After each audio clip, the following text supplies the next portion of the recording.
किराएदार बेटा। उठ जा नालायक, सुबह के 8 बजने को है।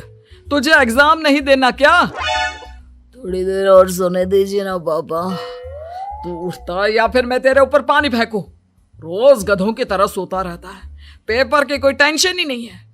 और एक हमारा समय था जब हम पेपर में फेल होने के डर से रात भर पढ़ा करते थे, सो ही नहीं पाते थे। तो क्या अब आप उसका बदला मुझसे लेंगे? मैं 15 मिनट बाद उठ जाऊंगा, आप प्लीज जाइए, मुझे डिस्टर्ब मत कीजिए। इतना कहकर रौनक रजाई ढककर फिर से सो जाता है।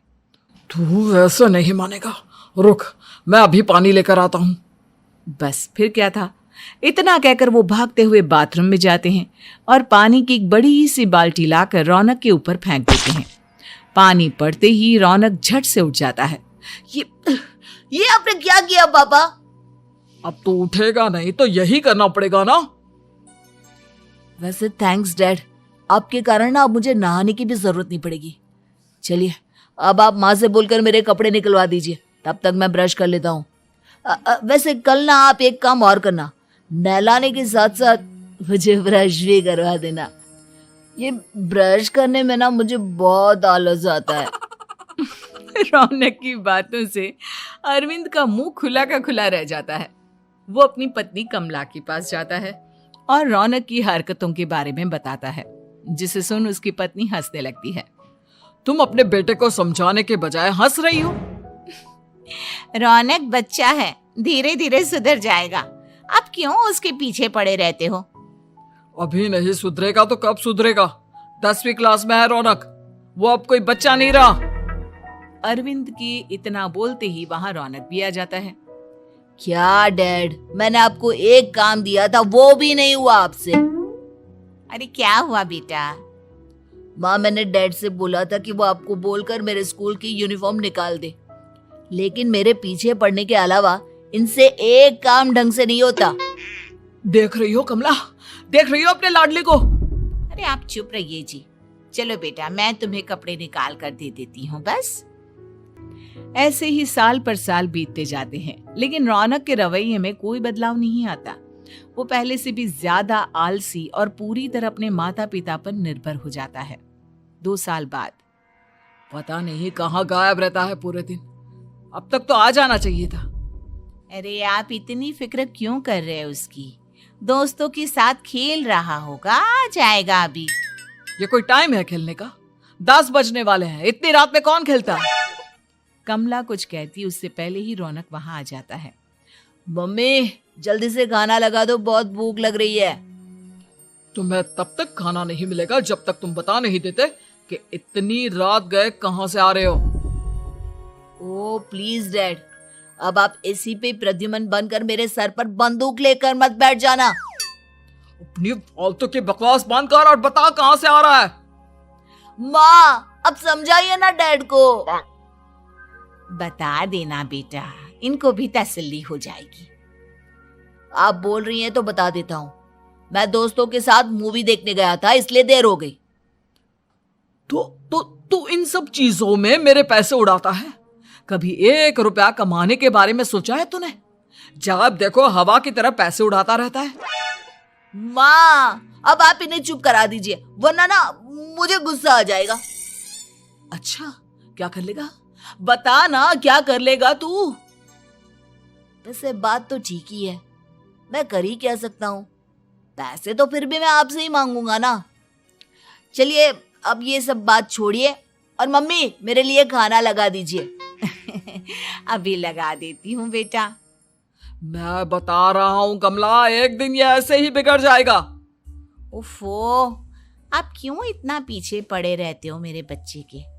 बात की बाद में देखेंगे, अभी आप शांति से उसे खाना खाने देंगे। अगले दिन डैडी मुझे 10,000 रुपए चाहिए। हाँ? अब इतने पैसे क्यों चाहिए तुझे? डैड आप बिना सवाल किए कभी पैसे नहीं दे सकते क्या? जब तक तू बताएगा नहीं तुझे पैसे भी नहीं मिलेंगे। अरे अब आप अपने बेटे को पैसे भी नहीं दे सकते? नालायक, तेरी उम्र के लोग नौकरी करते हैं और एक तू है जो नौकरी करने का नाम ही नहीं लेता कभी। आप लोगों के होते हुए भला मैं नौकरी क्यों करूं? अरे हम कब तक पैसे देंगे तुझे? तुझे भी तो अपने पैरों पर खड़ा होना होगा ना। कौन सा उधार के पैरों पर खड़ा हूं? अपने ही तो पैरों पर खड़ा हूं मैं। इसी तरह रौनक दिन प्रतिदिन लापरवाह होता जाता है। उसकी लापरवाही को देखते हुए अरविंद और कमला अपने बेटे की शादी कराने का फैसला लेते हैं और 1 महीने के अंदर अंदर ही रौनक की शादी मेघा नाम की लड़की से करा देते हैं। शादी के कुछ दिन बाद, रौनक, मुझे एक अच्छी सी साड़ी चाहिए, आप ला दोगी ना? हाँ, क्यों नहीं। कितने तक की आती है साड़ी?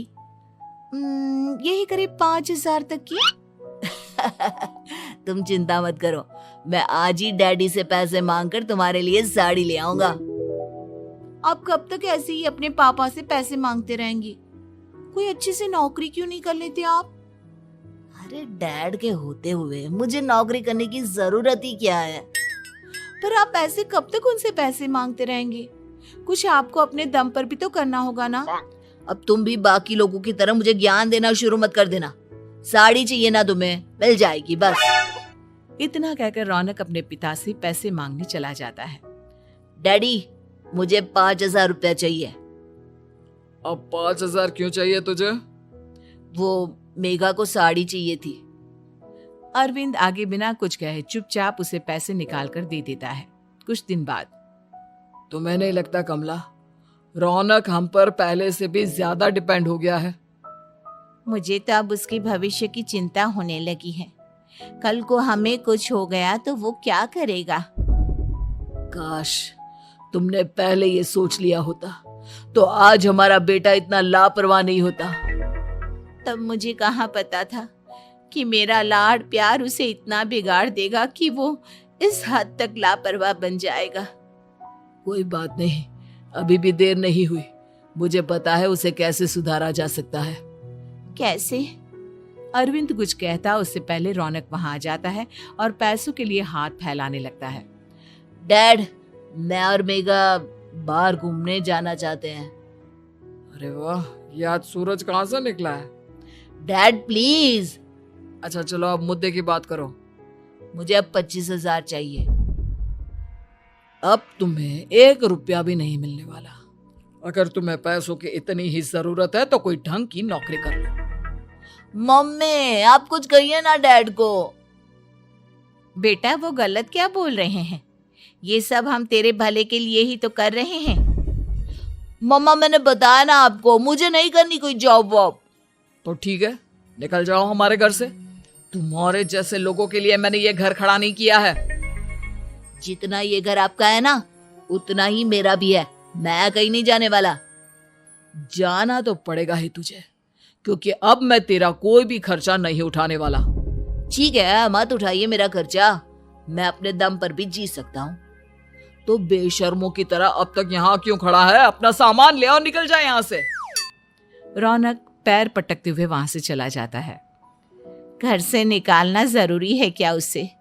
बिना पैसों के कौन रखेगा उसे किराए पर?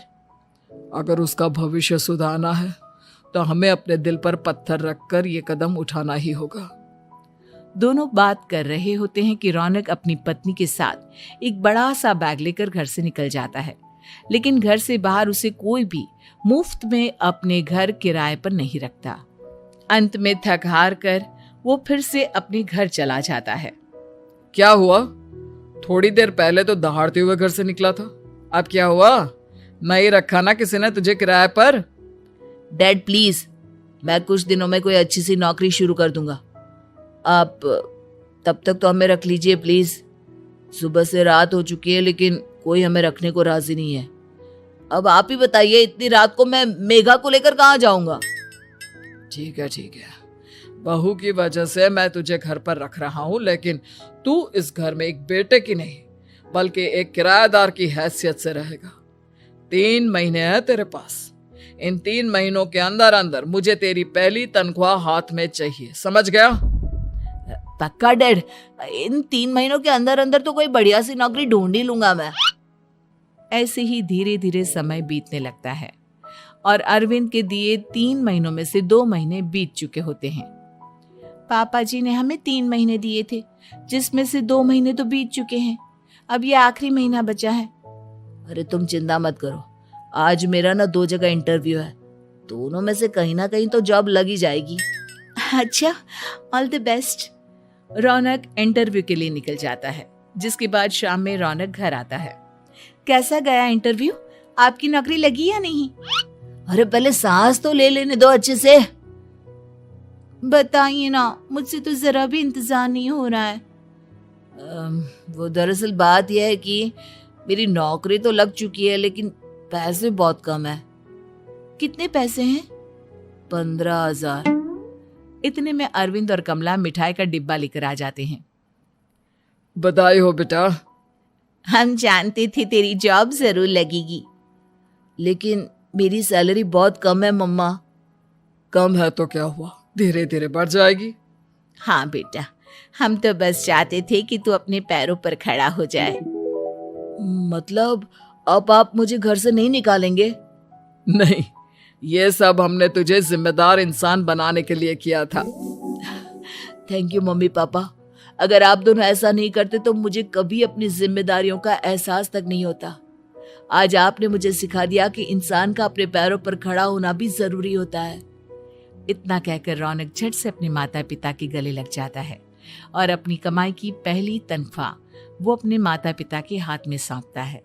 इस तरह रौनक एक गैर जिम्मेदार व्यक्ति से एक जिम्मेदार व्यक्ति बन जाता है।